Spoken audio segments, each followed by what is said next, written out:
So after I've been studying hundreds of business owners' YouTube channels, I actually found that there's a mistake that a lot of people are making that seems like the right thing to do, but it's actually really hurting their channels. So today I'm going to show you what that mistake is, how to fix it, so you can actually get leads and sales through your YouTube channel. See, one of the most frustrating parts about doing YouTube is even if you have good information, if you really are an expert in your field, if you have case studies to back it up, if you actually know what you're talking about, you can make YouTube videos with good content and it still flops. And then you're banging your head against the wall. You're like, this is good content. Why aren't people watching? So in this video, I'm going to show you one channel that seems to be checking all the boxes of a successful YouTube channel, but is making this one mistake. And then I'll show you how to fix it. Let's get into it. All right, so this is the channel in question. So this is called Pest Launch. And when you look at this channel, it seems like they're doing all the things right. And I did a little bit of research on the channel, and this guy's name is Landon. And Landon has done a very good job of building a pest company for himself. He's actually built his own business as $75,000 per month, and now he's helping other businesses also scale their pest control companies. And when I look at things like his client results and the things that he's been able to help his clients do, it's very good. Like, this guy actually knows what he's talking about. And then you look at his channel and the titles seem very clickable. The thumbnails seem very professional, very clickable. But when you look at his videos, they're getting like 6 views and 10 views and 1 view and 6 views.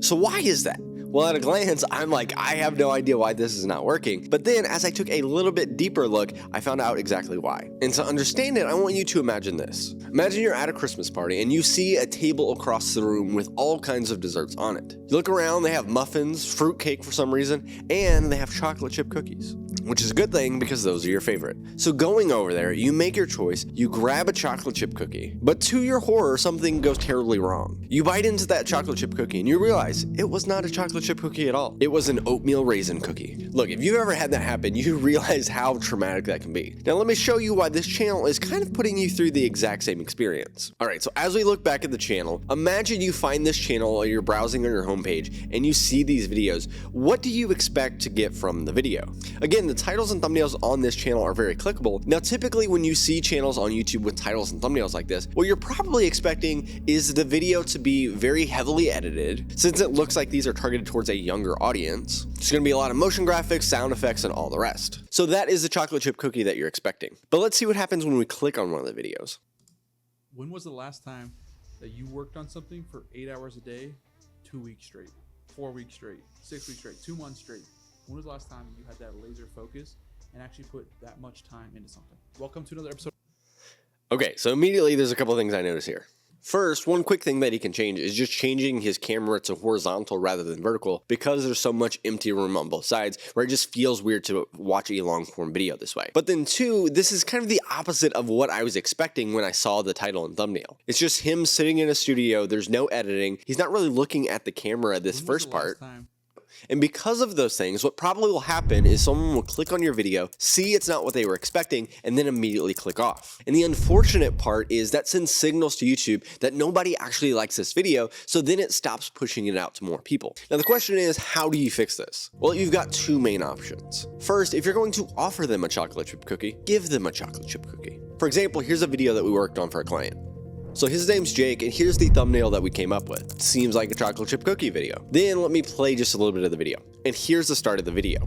The call started with the CEO telling me he'd already placed an order for Compete every day. Everything started when I noticed we'd received back-to-back orders for 30 t-shirts, 30 matching t-shirts going to the same address. I made sure our team included a handwritten thank you card in them, and I just slipped a note in the email to their team letting them know, hey, if you want to talk more about this Compete Everyday mentality, I'd love to support. The CEO picked up the phone, eventually called me, and was shared a little bit of his story. He had just become CEO 3 months prior. The founder had built that company to 7 to 8 million, but they'd been stuck. This CEO was a former athlete. He had coached high school basketball in between transition season.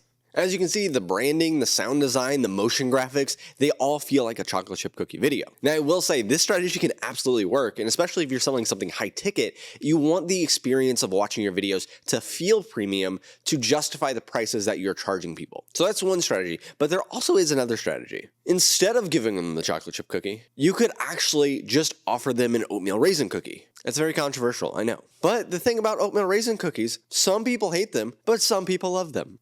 I like them. I think they're okay. So what do I mean by this? Well, let me show you a channel that does this really well. All right, so this is a channel called William Brown, and as you look at his videos, they are much different than the ones from Pestalonge. You'll see a lot of these thumbnails are just a screenshot from the video with just a little bit of text, or this kind of a whiteboard style video, where it's just him sitting in front of a camera, again, with just a screenshot and a little bit of text. So when you see this on your homepage, you're like, oh, okay, this isn't a chocolate chip cookie video, this is an oatmeal raisin. And if you like that, then you click on it. And then when you click on it, hey guys, it's Will.